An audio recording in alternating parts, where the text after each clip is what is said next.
Hi everyone, welcome back to my channel. My name is Stephanie Ruiz and today we're going to talk about when it's time to go into the hospital. So I'm going to be talking about the difference between false labor and true labor, the two different stages of true labor, and how to time your contractions.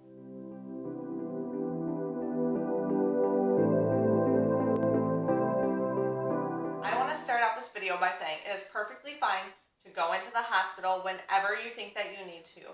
If you think that you're in labor, if you feel like something's wrong, there's nothing wrong with going in, getting checked out, and being sent home as long as everything is safe and you're not in active labor.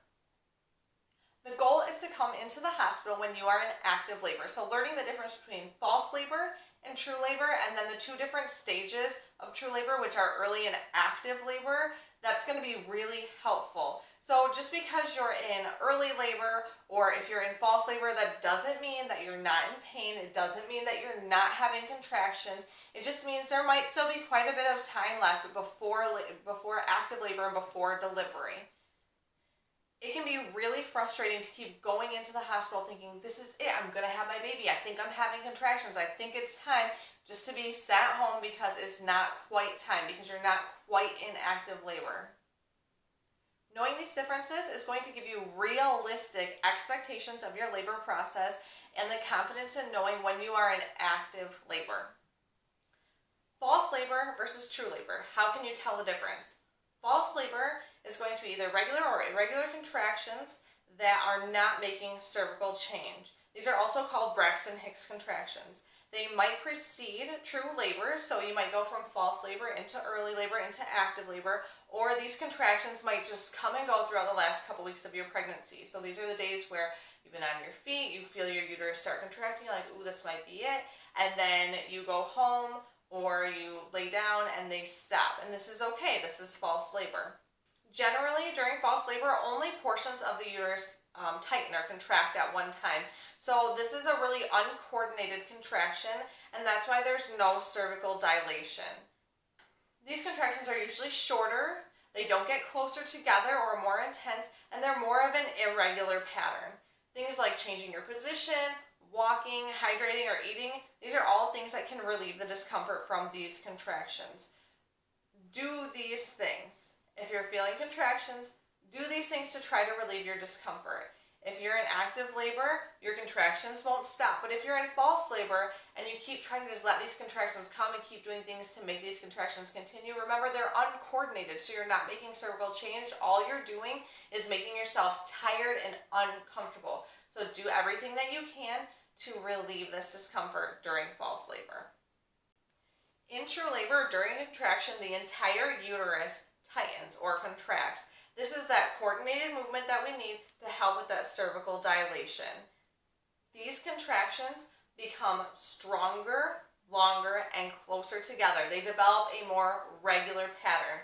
So things like we talked about earlier, the walking, changing position, hydrating, eating, these things might not relieve your discomfort. They might not stop these contractions.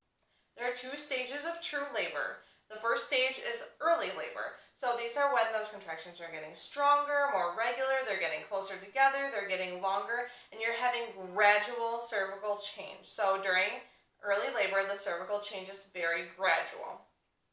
This stage can last 24 to 30 hours, so this is the long haul. If you have a low-risk pregnancy and there's no contraindication by your doctor, laboring at home is a really great idea at this time. When you're at home, you're more comfortable, so your pain perception is decreased. You're not going to be limited like you might be in the hospital. You're not going to be on the monitor, so you can change positions as you want to, you can move around as you want, you can eat and drink how you would like to. You're not going to have strangers coming in and out of your room and kind of interrupting your flow of labor. Also, if you are admitted to the hospital in early labor and it's mistaken to be active labor, you're more at risk for interventions such as epidural anesthesia, augmentation of labor with Pitocin, and C-section. Laboring and delivery is a marathon. It is not a sprint. So you do not want to try to walk yourself in labor. You don't want to try to clean your entire house.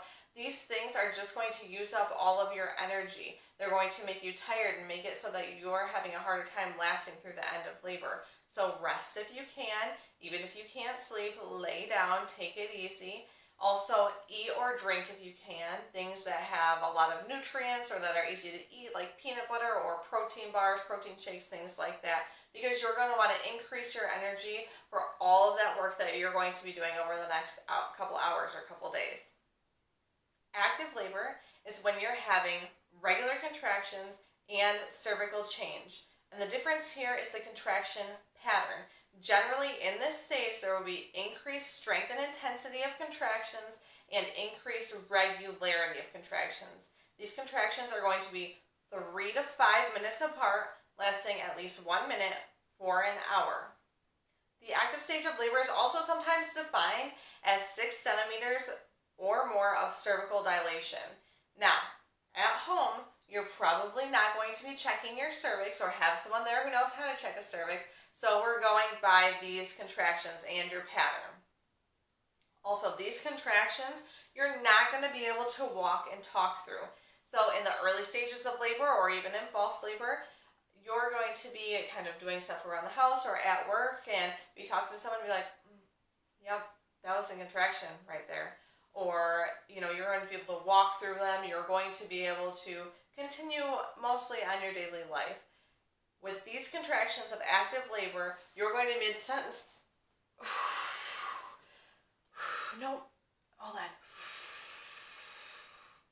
Breathing through your contractions. You're not going to be able to talk through them. You're not going to be able to listen to anybody through these contractions.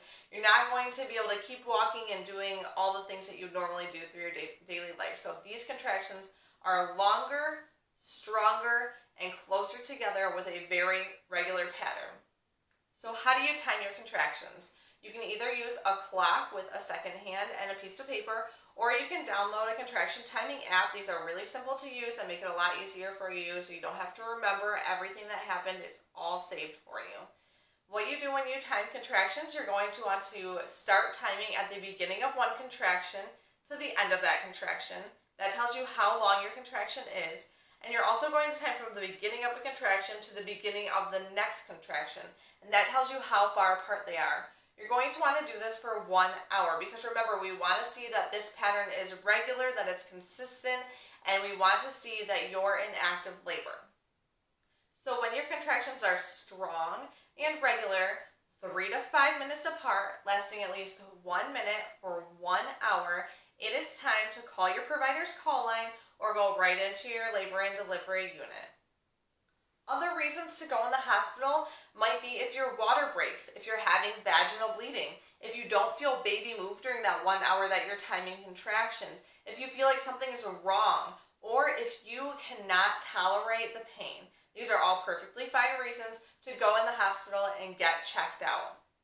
So again, remember that this is a marathon. This is not a sprint. False labor can come and go without making any cervical change, but your body is still preparing for labor. Early labor can last a long time, so pace yourself.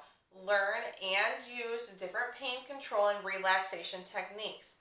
Active labor is when you want to go into the hospital. This is when your contractions are longer, stronger, and closer together.